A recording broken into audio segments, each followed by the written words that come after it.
Bueno, hola a todos y todas, muchas gracias por estar acá. Estamos súper contentos de celebrar los 10 años del CECET, un proyecto colectivo donde han participado muchas personas, muchos profesores y sobre todo muchos estudiantes de la Facultad de Economía y otras facultades de la universidad apoyando en este esfuerzo. Pues como ya lo decía la decana y Diana, vamos a tener una serie de conversaciones para reflexionar sobre dónde está la investigación en política de drogas y seguridad durante toda la mañana. Pero nosotros queríamos comenzar contándoles qué está haciendo el CECET hoy, quiénes somos y sobre todo cuáles son los proyectos de investigación que estamos desarrollando actualmente. No quisiéramos que sea un listado simplemente de productos, sino dejarles como con un sabor de los contenidos que estamos desarrollando actualmente. Entonces, quizás, obvio no funciona. Gracias. Toca aprenderlo. Gracias. No. ¿Así? No. ¿Por el otro? Ya. Ok. Primero contarles cuál es nuestra misión, qué estamos haciendo. Básicamente queremos articular y promover una comunidad académica en la Universidad de los Andes alrededor de la política de drogas y seguridad. Esto va más allá de la Facultad de Economía y como ya lo decía la decana, articulamos la investigación que hacen los demás profesores de varias facultades. Queremos, por supuesto, producir, promover y visibilizar esa investigación y participar con esta investigación en el debate público. No les voy a contar todo lo que hacemos en el debate público, pero quisiera resaltar al menos dos cosas, y tuvimos una participación muy activa en el debate electoral, con el primer debate presidencial, pero también con congresistas, y también estuvimos muy activos, por ejemplo, en los debates sobre la reanudación del glifosato, participando tanto en las audiencias públicas como en el Congreso y dando la evidencia de por qué no es una buena idea reanudarlo. Pero hoy quisiera sobre todo contarles quiénes somos y qué estamos haciendo en términos de investigación. Este es el equipo, digamos, central del CECET. Estamos organizados en 3 áreas: el área de desarrollo rural, economías ilícitas y medio ambiente, que yo también coordino, el área de seguridad y violencia, que coordina Michael, y el área de consumo, salud pública y educación, que coordina Pablo Zuleta. Como ven, hay un equipo fabuloso de asistentes de investigación que están todos aquí, que son estudiantes de pregrado, maestría, doctorado, etcétera, principalmente de la Facultad de Economía, pero también de otras facultades, y un equipo administrativo también. Sin embargo, como ya les decía, nosotros colaboramos con los demás profesores de la universidad, y acá son algunos de los profesores que están vinculados a nuestros diferentes proyectos de investigación, eventos, cursos de educación continua, etcétera. Son profesores desde la Facultad de Economía, pero también de Medicina, Biología, Antropología, Ciencia Política, Ingeniería, etcétera. O sea que somos realmente un grupo interdisciplinario. Y tenemos pues una cantidad de financiadores, aliados estratégicos, colaboradores a diferente nivel y con diferentes agendas también de investigación. Pero entonces queríamos contarles básicamente algunos de los proyectos de investigación en los que estamos ahora actualmente, para contarles un poco en qué andamos. Entonces, en el área de desarrollo rural, economías ilícitas y medio ambiente, una de nuestras grandes líneas, obviamente, es evaluar la política de drogas desde diferentes dimensiones, y quisiera contarles algunos de los proyectos. Este proyecto está liderado por María Elpiral López, Juan Carlos Muñoz y Eduard Martínez, a quien veo allá, y es un proyecto en el que están evaluando el efecto del programa Formalizar para Sustituir, que fue uno de los proyectos bandera del gobierno anterior. Y básicamente lo que ellos han encontrado es que el programa tiene un impacto directo y positivo en disminuir los cultivos de coca y en aumentar los ingresos. Sin embargo, esos efectos son diferenciados y dependen de si el Estado llegó con vías, servicios públicos, etcétera. Es decir, en aquellas veredas donde el Estado no llegó de manera integral, los efectos de este programa empiezan a disminuir con el tiempo. El otro proyecto, otra línea de investigación que lidera Lucas Marín, uno de nuestros estudiantes, es estimar el efecto del Programa Nacional de Sustitución en el asesinato de líderes sociales. Y ahí el resultado más contundente es que el programa aumentó la tasa de asesinatos de líderes sociales en más de 400% en aquellos municipios donde se firmaron los acuerdos, y la probabilidad de al menos un asesinato mensual aumentó en 122%. Esto es un resultado bien dramático que lo que muestra es que hay que hacer unas políticas mucho más integrales en términos de seguridad. De lo contrario, cualquier intervención en el territorio pues desestabiliza el territorio básicamente. La otra línea de investigación que hemos venido trabajando con diferentes grupos, sacar investigadores, con Eleonora Dávalos de AFID, pero también con Pedro Arenas de Bison Mutop en otros proyectos. Estamos estudiando básicamente el efecto del Programa Nacional de Sustitución en zonas de manejo ambiental. Acá básicamente estamos caracterizando los hogares beneficiarios del PENIS en esas zonas de manejo y cuáles han sido los retos de implementar el Programa Nacional de Sustitución, que no incluyó en su inicio lineamientos ambientales, en estas áreas estratégicas en términos ambientales, que son parques nacionales, resguardos indígenas, consejos comunitarios de comunidades negras y zonas de reserva forestal.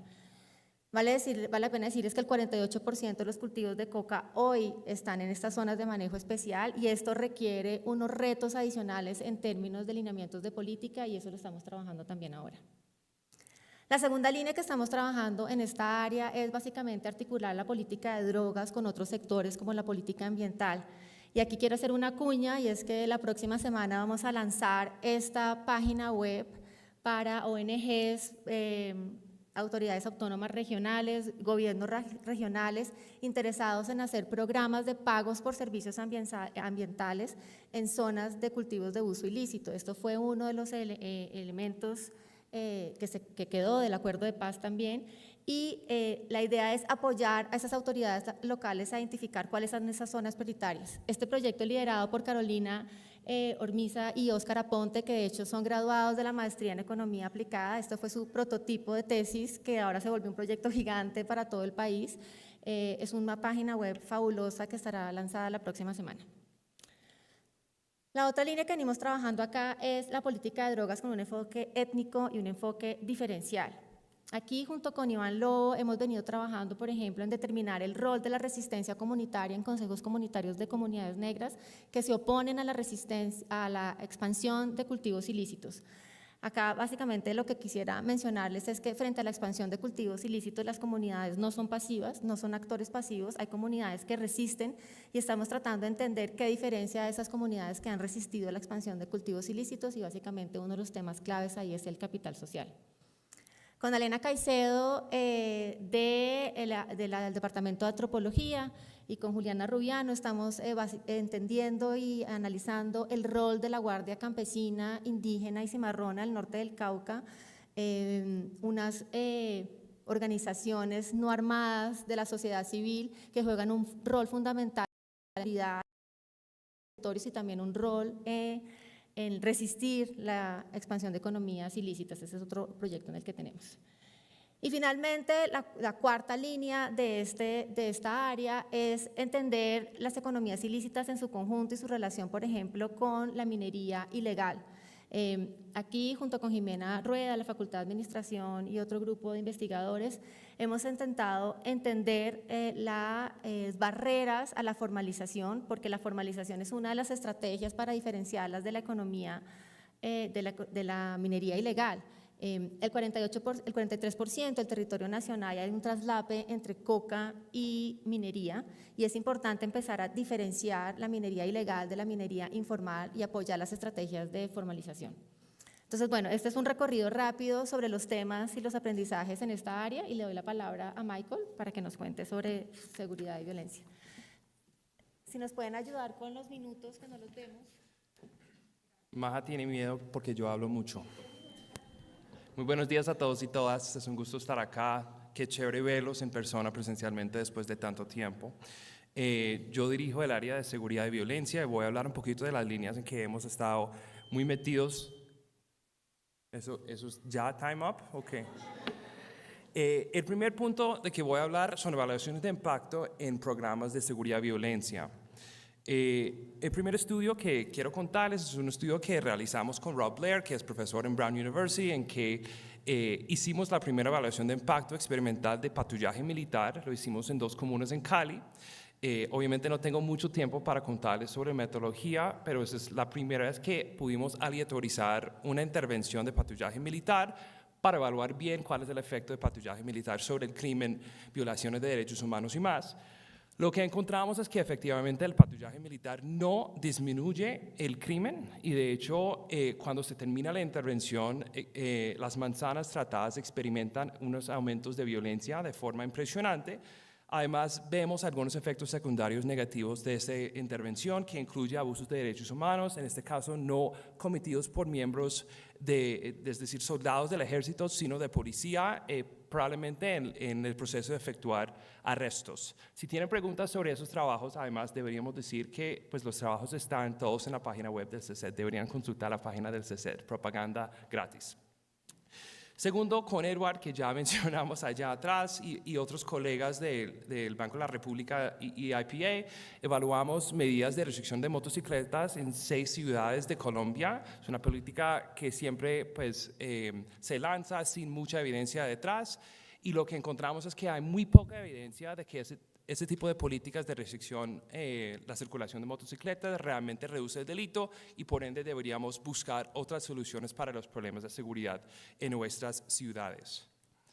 Tercero, con un estudiante de maestría que ya se graduó, un mayor de la Policía de Norza, evaluamos si renovar parques, construir parques, mejorar la iluminación en parques en Bogotá mejoró o no las condiciones de seguridad alrededor de esos parques y dentro de esos parques, y de hecho encontramos que sí, o sea, renovar mobiliario, mejorar la iluminación, construir canchas sintéticas, sí mejora las condiciones de seguridad en su lugar, lesiones personales, hurtos y demás.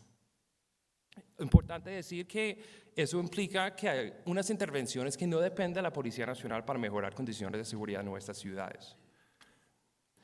Otros estudiantes míos, como proyecto de grado, de maestría, buscaron analizar el efecto de la entrada de tiendas de uno en diferentes partes de la ciudad de Bogotá para mirar si eso tiene algún efecto sobre la seguridad ciudadana.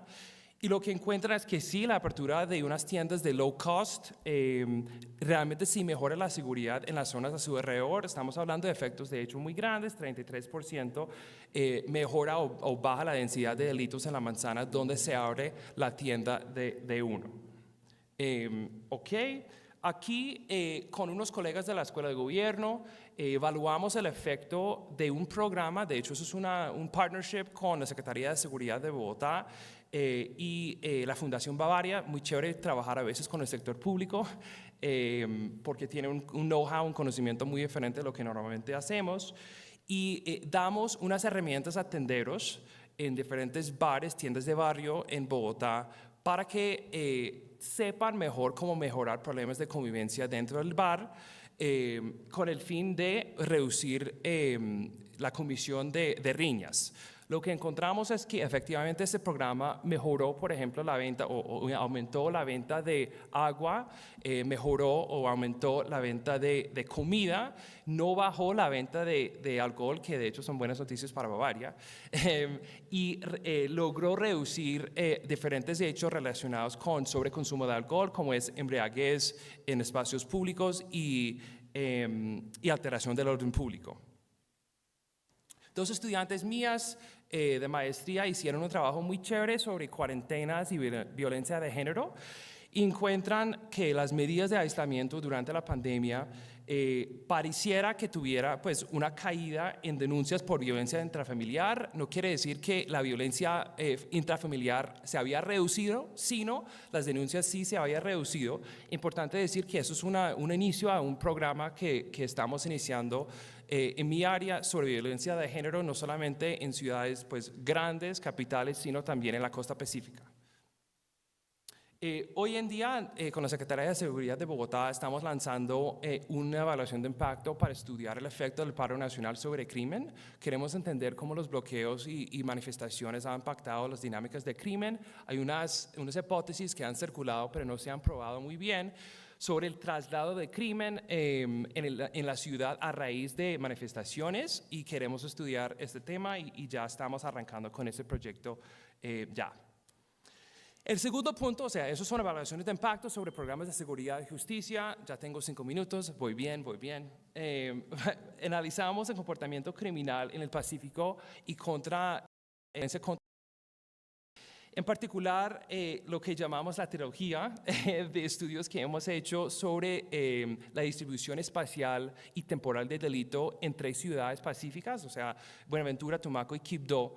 Hemos analizado y identificado los lugares de más concentración del delito en esas 3 ciudades para poder priorizar acciones policivas y acciones de atención social para poder mejorar las condiciones de seguridad en esas 3 ciudades.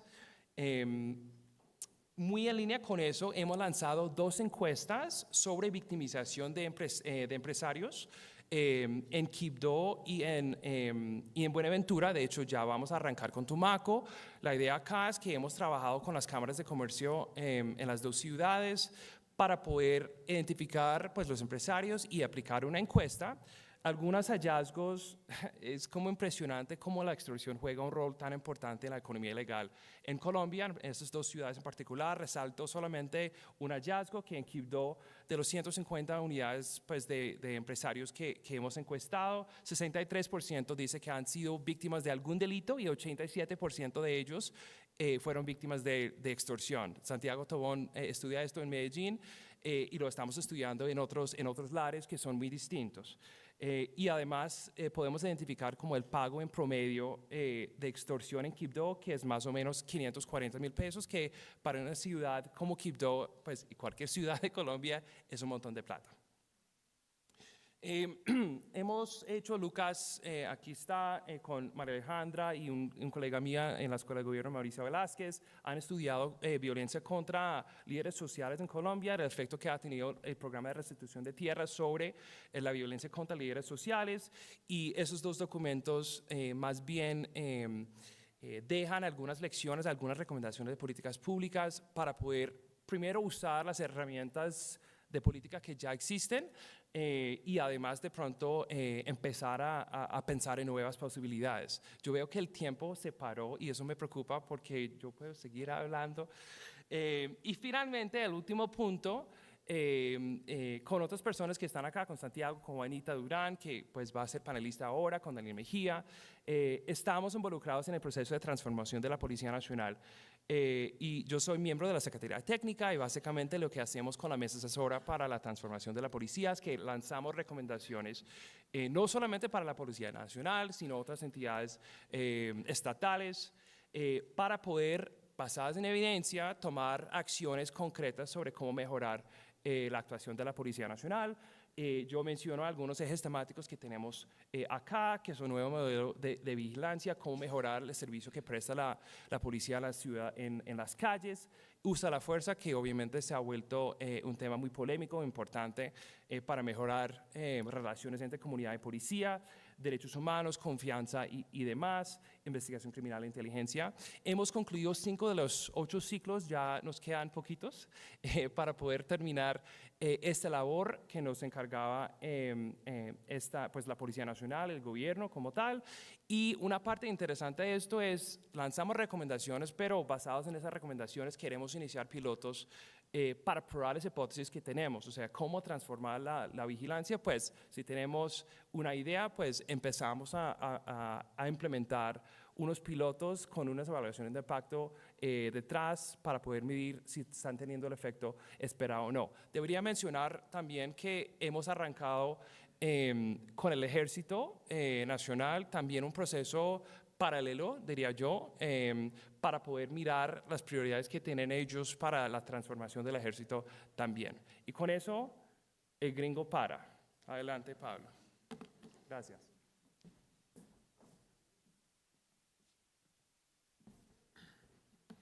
Hola, muy buenos días. Nosotros vamos a hablar ahorita del primer punto que tiene que ver con la implementación de las capacitaciones de consumo de sustancias psicoactivas a distintos niveles. Ahí tenemos 2 proyectos desarrollados ya. Uno que ya se terminó, que tiene que ver con desarrollar un currículo para las entidades educativas, para la educación en el tema de sustancias psicoactivas y en general sobre la discusión acerca de las drogas, del tema en general.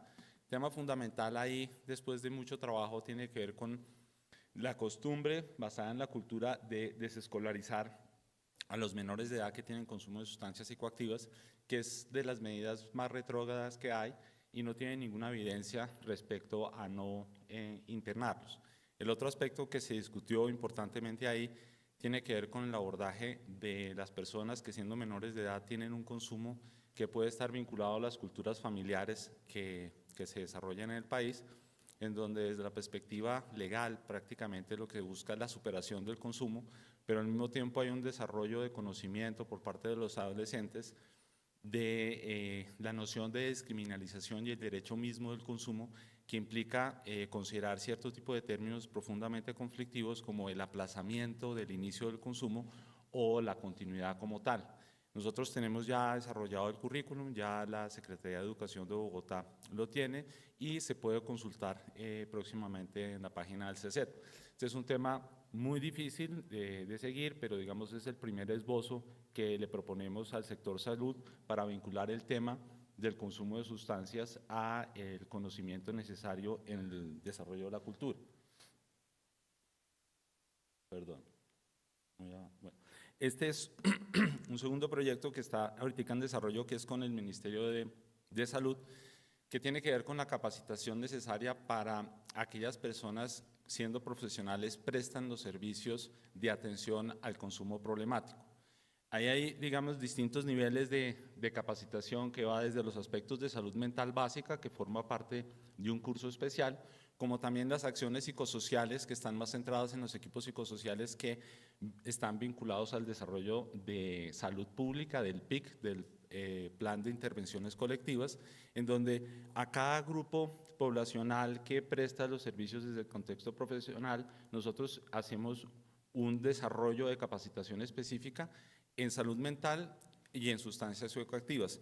Es importante ver que culturalmente el gremio médico y el gremio de la salud como tal sigue, digamos, en su capacitación normal que se da en las universidades, con la idea de la búsqueda de la abstención como única forma de abordar el consumo problemático, y modificar eso no es una tarea fácil y que requiere, desde esa perspectiva, un proceso de capacitación a esos niveles, entendiendo que este tipo de programa buscamos es que las universidades lo adopten dentro de sus currículos tradicionales con algunas modificaciones. Ahorita está en desarrollo, es un proceso completamente gratis y que está abierto a todas las personas que cumplen con los criterios de profesionales en la atención del consumo problemático.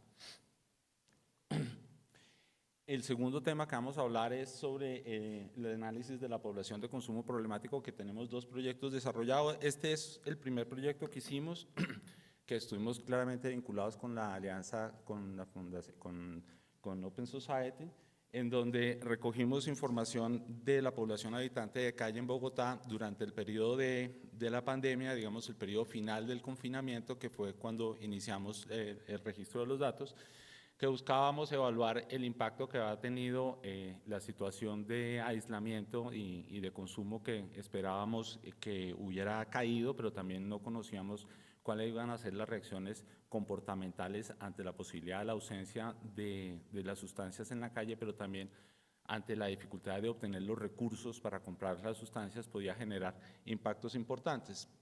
Nosotros hicimos esta evaluación y pues el principal tema que encontramos es que sí hubo una disminución importante en el consumo, porque la disponibilidad va bastante baja y los precios en general subieron.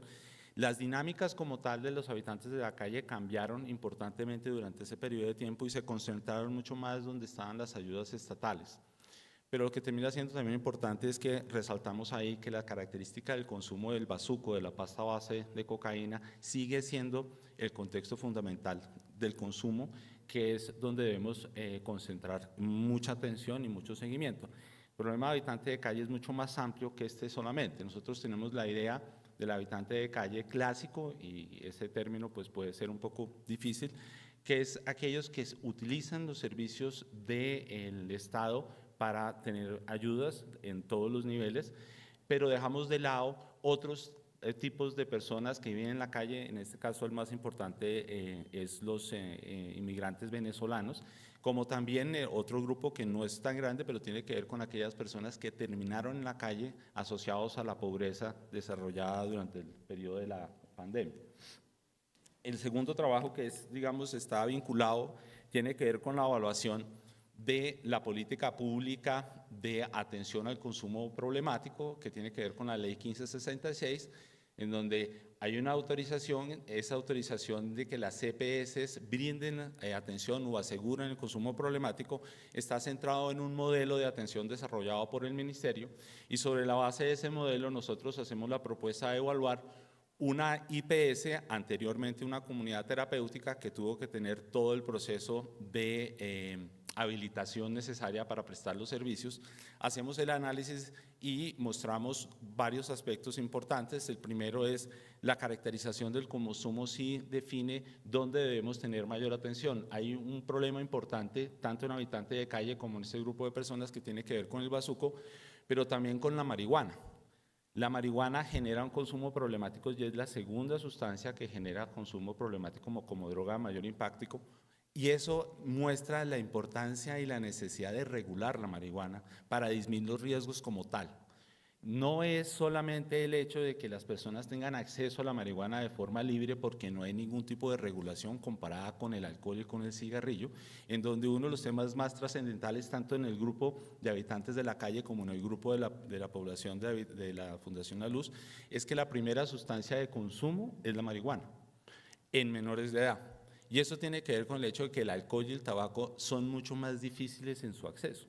Y eso implica la necesidad de evaluar todo este tipo de elementos.